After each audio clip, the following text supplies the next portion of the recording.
السلام عليكم، ازيكم يا شباب؟ ان شاء الله باذن الله النهارده هنتكلم عن ازاي تعمل الفيجرز بتاعت الريسك اوف بايس جراف او الكوات اسسمنت اوف انكلودد ستاديز. تمام. طبعا احنا عرفنا في الفيديوهات السابقه ازاي بتدخل الستاديز الانكلودد ستاديز، وازاي بتخش على الستاديز اند ريفرنس وبتعمل انكلود او اد ستادي، وبتكتب هنا لاست نيم اوف فيرست اوثر اند الير اوف بابليكيشن. النهارده هنعرف ازاي ندخل الكواليتي اسسمنت او الريسك اوف بايس عن طريق انك تقف على اول استادي موجوده عندك وتعمل كليك يمين.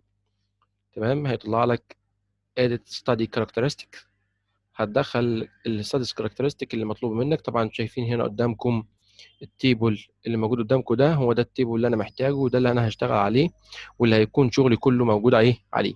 لكن كل اللي مطلوب منك اولا ان انت تعمل جدول زي اللي انا عامله ده. تمام، كواليتي اسسمنت اوف ار سي تيز، وتكتب اسم الاستادي هنا اللي هي الاي دي اوف ستادي اللي هي اللاست نيم فيرست اوثر اند يير بابليكيشن، وريسك اوف بايس، واوثر جادجمنت. تمام. طبعا احنا عارفين ايه هي الايتمز بتاعت الريسك اوف بايس اللي احنا بنقيسها، سواء كنا بنقيس بروب اللي هي ريسك اوف بايس تول بتاعت كوكرين، او التولز الثانيه بتاعت الكواليتي اسسمنت، على حسب انت شغال على ايه، على نوع الاستادز اللي داخله معاك في السيستماتيك ريفيو اند ميتا اناليسيس. تمام. طبعا انا هسيب لكم في الوصف بتاع الفيديو ده الفيديو بتاع زميلنا احمد نجيده، شرح فيه الكواليتي اسسمنت باستفاضه، وكان شرح رائع جدا. اتمنى انتم تشوفوه قبل ما تبداوا تشتغلوا في الجزء ده، لان الجزء ده تكنيكال اكتر منه اكاديميك. فانتوا شوفوا الجزء الاول بتاع احمد نجيده، وبعد كده بقوا ايه، اتفرجوا على الجزء ده واعرفوا ازاي تعملوه على الريف مان. تمام. طبعا اول حاجه عندي هنا ريسك سوري راندوم سيكونس جنريشن. تمام. الوكيشن، والبلايندنج بيرفورمانس بايس، والبلايندنج بتاع ديتكشن بايس. تمام. وعندنا الانكمبليت اوتكم اللي هو الاتريشن بايس. تمام. والسلكتيف ريبورتنج والاذر بايس. تمام. طبعا احنا عارفين ان في عندنا الريسك اوف بايس بتقاس ثلاث حاجات: اما هاي ريسك اوف بايس يعني شو هاي ريسك، او لو ريسك اوف بايس، او انون او انكلير لو انت مش عارف السبب بتاع الايه، بتاع الريسك اوف بايس. تمام. طيب، بعد ما بتمسك كل بيبر زي ما زميلنا احمد نجيد هيقول لكم، وتعرف اذا كانت البيبر دي في الايتم ده هاي ريسك او لو ريسك، هتعمل الجدول اللي انت شايفه قدامك ده بكل الاستادز اللي داخله معاك. تمام. وتبدا تنقل الكلام ده زي ما هو مكتوب بالظبط على برنامج الريف مان. تمام. هنروح على برنامج الريف مان اهو، هتيجي تبص هنا هتلاقي اهو راندوم سيكونس جنريشن، اللوكيشن، بلايندنج بارتيسيبنت، وبلايندنج اوف اوتكم اسسمنت، وانكمبليت اوتكم داتا، وسلكتيف ريبورتنج، واذر بايس. طيب، في ناس بتيجي تبص تلاقي في داتا ناقصه عندهم، يعني مثلا ما يلاقيش الايه، ما يلاقيش البلايندنج اوتكم اسسمنت، تبقى يوم يعمل ايه؟ يعني ممكن تيجي تبص تلاقي نفسك مش موجود عندك الايتم ده. لو لقيت ان في عندك ايتم ناقص من الايتمز، بتقوم داخل هنا. تمام. وتختار الايتم اللي انت محتاجه وبتعمل عليه صح. هو غالبا بيبقى مثلا مش موجود عليه او كده، فانت بتعمل عليه ايه، بتعمل عليه اد. طيب، احيانا بيبقى مثلا الترتيب مش مظبوط، فانت بتبقى موف اب او موف داون على حسب ايه، على حسب ما انت عاوز. في حاجات بتبقى مثلا مش موجوده فانت بتعمل لها اد. طيب، احيانا بعض الناس بتبقى محتاجه تشتغل. انا شفت مثلا استادي كانت معموله الكوكرين كولابوريشن، كانوا عاملين سيستماتيك ريفيو وحاطين حوالي 10 ايتمز برضه بالرب وكل حاجه، بس هم كان في حاجات تانية عاوزين يقيسوها، عاوزين يقيسوا الريسك اوف مورتاليتي، سوري الريسك اوف بايس في المورتاليتي، وكذا حاجه تانية. تمام. فلو انت عاوز تضيفها بتكتب هنا اد نيو ايتمز، وتكتب اسم الريسك او التول الايتمز انت عاوز تقيسها، تكتب اسمها ايا كان، وبعد كده تعمل لها اد فتضيفها موجوده ايه، ضيفها عندك. لكن خلينا نشتغل بايه، بالديفولت اللي موجود عندنا واللي احنا مطلعين على اساسه شغلنا.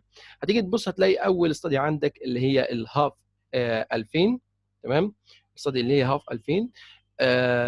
طبعا شايف هنا هاي ريسك، لو ريسك، لو ريسك، لو ريسك، كله لو ريسك ما عدا الاولى والاخيره.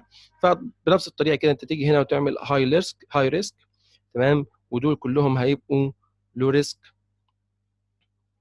تمام.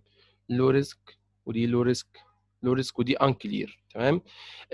في ناس بتفضل ان هي تنقل الاوثر جادجمنت، وفي ناس ما بتفضلش ان هي تنقله. لكن لو انت مش هتنقل الاوثر جادجمنت في كله، ضروري انك تنقله في الانكلير. ليه؟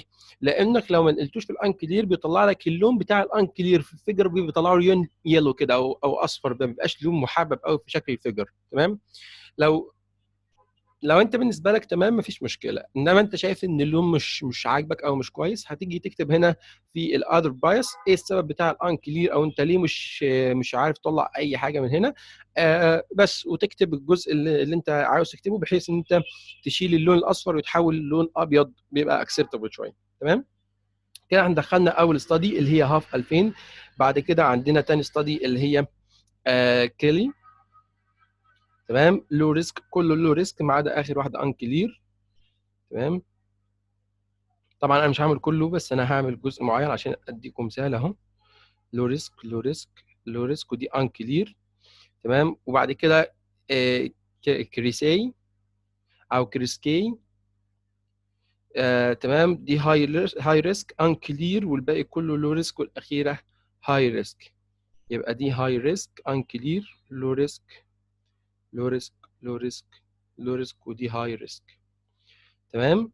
اللي بعدها اللي هي لارنس او لارزون. لارسون، لارسون. تمام. هاي ريسك انكلير، والباقي لو ريسك هاي. تمام. سوري، هاي ريسك انكلير، لو ريسك، لو ريسك، لو ريسك، لو ريسك، ودي كانت هاي ريسك. تمام. فرضا ان ده العدد بتاعك، هتقوم جاي خلاص انت كده دخلت الايه، دخلت الاوثر جادجمنت او ريسك اوف بايس. تمام. هتروح جاي على الفيجرز وتعمل اد نيو فيجر. تمام. ولما تعمل اد نيو فيجر هتعمل ريسك اوف بايس جراف. ريسك اوف بايس جراف. هو بيقول لك هنا ان ده عباره عن بلوت اوف ذا distribution.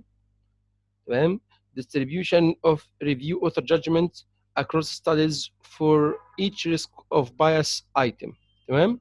هتعمل next finish، هيطلع لك الريسك اوف بايس زي ما انت شايفه هنا. تمام. بيقول لك ان اللو ريسك اوف بايس هيبقى باللون الاخضر، والهاي ريسك اوف بايس هيبقى باللون الايه، باللون الاحمر، والانكلير هيبقى باللون الاصفر او الابيض. تمام. طيب لو انا طبعا انتوا عارفين احنا ما دخلناش غير 3 ستادي، لكن هنا مش باين مين الاستادي اللي كانت هاي ريسك وهاي ريسك في ايه، ومين الاستادي اللي كانت لو ريسك. يعني انا هنا دلوقتي في الراندوم سيكونس جنريشن في استادي واحده عندي كانت لو ريسك، وفي 2 استادي كانوا هاي ريسك. طب مين الاستادي اللي كانت لو ريسك ومين الاستادي اللي كانت هاي ريسك؟ الفيجر ده مش بيوضح. ليه؟ لان ده عباره عن ايه؟ ده عباره عن يعني ريفيو كده سريع، لكن مش حاجه مفصله. عاوز توصل لحاجه مفصله، اعمل اد فيجر ريسك اوف بايس سامري، مش جراف، السامري، وتعمل نيكست فينش. هيطلع لك الفيجر ده. الفيجر ده بيقول لك الاستادي اللي اسمها هاف كانت في الراندوم سيكونس جنريشن كانت هاي ريسك، لكن في الالوكيشن كانت لو ريسك، وفي باقي الايتمز كانت لو ريسك، ما عدا في الاذر بايس كانت انون. الكيلي كانت في الراندوم سيكونس جنريشن كانت لو ريسك، لكن في باقي الاستاديز سوري كانت في كل الاستاديز في كل الايتمز كانت لو ريسك، ما عدا في الاذر بايس كانت انون. الاستادي اللي بعدها كانت هاي ريسك في الراندوم سيكونس جنريشن، لكن كانت لو ريسك في كله ما عدا الاذر بايس والالوكيشن كانت في انون، وهكذا. بيوصف لك كل الايه، كل الاستادي مقارنه بالايتم كانت لو ريسك ولا هاي ريسك ولا انون. تمام. طيب انا عاوز احفظ الفيجر دي، هتضغط على الفيجر مرتين، هيفتح لك الفيجر قدامك بالصوره دي، وعندك هنا المربع بتاع السيف. تمام. هنا اهو موجود في الصوره اللي انت شايفها قدامك اهي. تمام. هتعمل سيف، هتضغط عليه، هيطلع لك مربع حواري صغير، هتعمل اختار المكان اللي انت عاوز تحطه فيه، وليكن مثلا الديسكتوب. تمام. وهتغير لو انت عاوز تسيفه بنفس الصيغه بتاعه الريف مان، فهيبقى اس في جي، دي نفس الصيغه بتاعه الريف مان. طيب انا مش عاوز اسيفه بالصيغه بتاعه الريف مان، وعاوز اسيفه مثلا بصيغه البي دي اف، او مثلا بصيغه بي ان جي اللي هي بيكتشر. تمام. اعمل سيف، وبالتالي لو خرجت هتيجي تبص هنا، هتيجي سوري. تمام، هتيجي تبص على الديسك توب هتلاقي موجود عندك الايه، موجود عندك الريسك اوف ايه، اوف بايس، موجود عندك على الريف مان. تمام. كده احنا عملنا الايه، كده احنا عملنا الريسك اوف بايس جراف طلعناه. كمان هتيجي تطلع عندك الريسك اوف سمري، خلينا نسيبه المره دي بصيغه البي دي اف. تمام، بي دي اف على الديسك توب برضو، وهتعمل له سيف. هتيجي تبص هنا اهو، ده اهو الريسك اوف بايس جراف بصيغه البي ان جي. تمام، ده الريسك اوف بايس اهو بصيغه البي ان جي. تمام، بيبقى ظاهر قدامك زي ما انت شايف كده، حاجه مجمله من غير اي تفصيل. وده الريسك اوف بايس سمري. الريسك اوف بايس سمري بيبقى ظاهر قدامك اهو بصيغه البي دي اف، مطلعينه كل استادي مقارنه بالايتمز بتاعتها.